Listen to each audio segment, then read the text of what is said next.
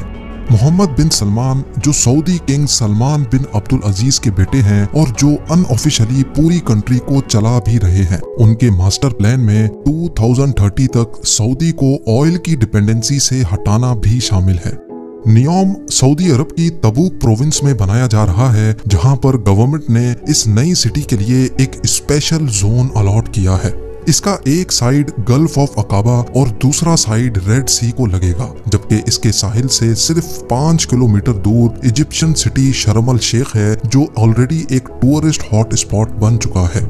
दोनों कंट्रीज के हुक्मरानों का प्लान है कि नियोम और शर्म अल शेख को एक ब्रिज के जरिए भी कनेक्ट किया जाएगा, जिससे दोनों कंट्रीज को ना सिर्फ टूरिज्म में फायदा होगा बल्कि दोनों के दरमियान इजराइल को बाईपास करके एक लैंड कनेक्शन भी बन जाएगा। सऊदी गवर्नमेंट की तरफ से नियोम का जो नक्शा प्लान किया गया है वो वाकई काफी इंटरेस्टिंग है। क्राउन प्रिंस का कहना है कि लाइन सिटी के बेशुमार फायदे हैं और ये दुनिया को नेक्स्ट लेवल तक लेके जाने का एक रोल मॉडल होगी। ये सिटी 3 लेवल्स पर फैली होगी, जिसमें ग्राउंड लेवल पे ना ही गाड़ियां चलेंगी और ना ही कोई रोड बनेगा, बल्कि ये लेवल नेचर से भरपूर होगा, जहां सिर्फ पैदल चलने वालों की जगह होगी। दूसरे लेवल को सर्विस लेयर का नाम दिया गया है, जिसमें सारी कमर्शियल एक्टिविटी जैसा कि शॉप्स, ऑफिसेज और मॉल्स होंगे। इस लेवल पे रोड्स होंगे और गाड़ियां भी इसी लेवल पे चलेंगी। नियोम का तीसरा लेवल इस सिटी की बैकबोन साबित होगा, क्योंकि यहाँ ultra high speed transport system बनाया जाएगा जो लोगों को 170 किलोमीटर पर फैले शहर के एक कोने से दूसरे कोने तक सिर्फ और सिर्फ 20 मिनटों में पहुंचाने की काबिलियत रखेगा। नियोम दुनिया की बाकी सिटीज के मुकाबले में बिल्कुल डिफरेंट होगी, क्योंकि ये पूरी सिटी, इसमें मौजूद electrical system, transport system, industries, सब कुछ रिन्यूएबल एनर्जी के जरिए चलेगा। यानी जो ऑयल 2052 में खत्म होना है, नियोम के लिए वो 2030 में ही खत्म हो जाएगा।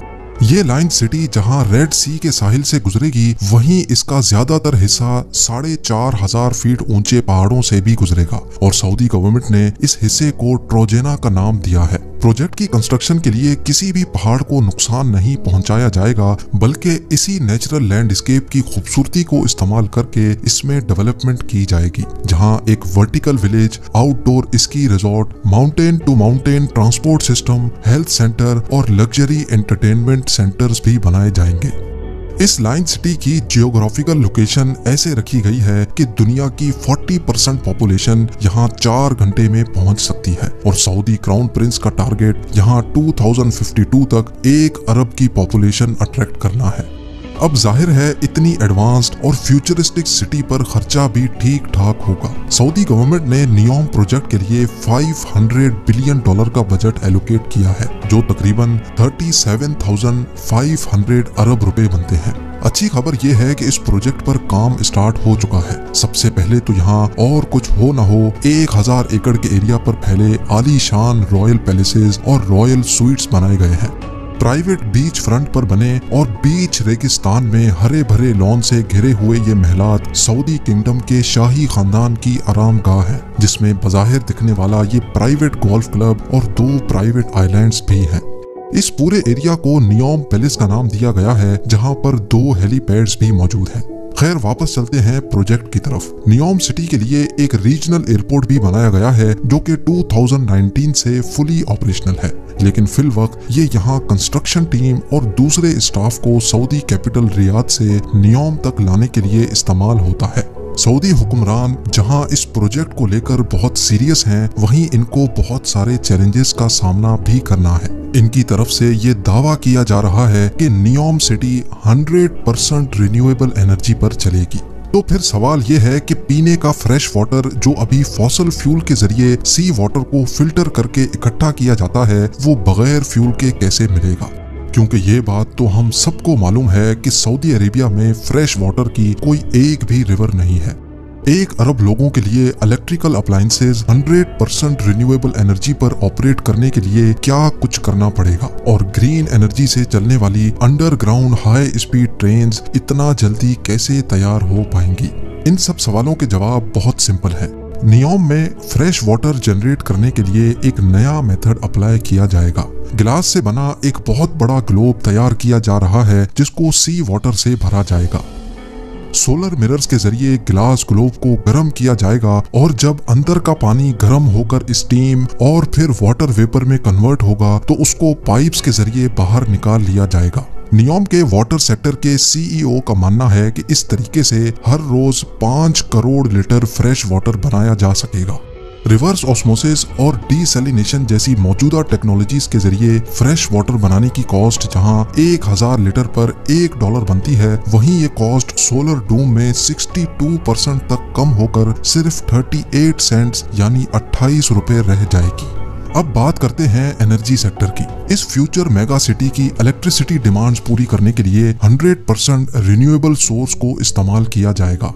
सऊदी अरब की लोकेशन के हिसाब से यहाँ ज्यादातर गर्मी रहती है और गर्म इलाकों में विंड कंडीशंस ज्यादा बेहतर होती हैं। इसीलिए विंड टर्बाइंस और सोलर की मदद से नियोम पर ऐसे प्लांट लगाए जाएंगे जो पानी और हवा को इलेक्ट्रोकेमिकल सेल के जरिए ग्रीन अमोनिया में कन्वर्ट करेंगे, जो कि एक बहुत इफेक्टिव फ्यूल है।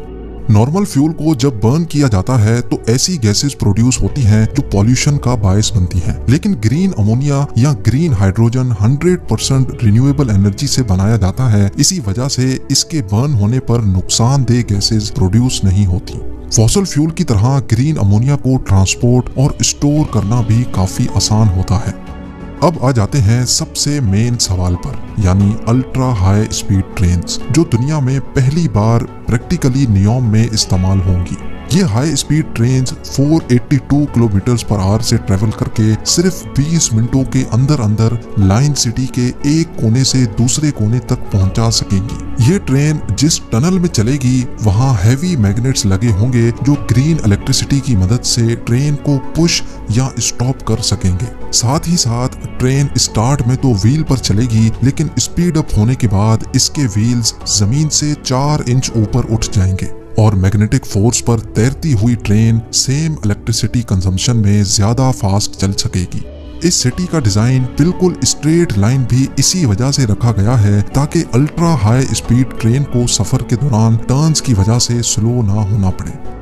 कई एक्सपर्ट्स का मानना है कि इस लेवल की फ्यूचर सिटी और इसमें यूज होने वाली टेक्नोलॉजीज को 2030 तक बनाना पॉसिबल नहीं है, लेकिन नियोम प्रोजेक्ट का विजन और इस पर की जाने वाली मेहनत से एक बात तो क्लियर है कि सऊदी किंगडम अपने फ्यूचर को लेकर काफी सीरियस है और वेस्टर्न टूरिज्म को प्रमोट करने की भरपूर कोशिश भी कर रही है। उम्मीद है जेम टीवी की ये वीडियो भी आप लोग भरपूर लाइक और शेयर करेंगे। आप लोगों के प्यार भरे कमेंट्स का बेहद शुक्रिया। मिलते हैं अगली शानदार वीडियो में।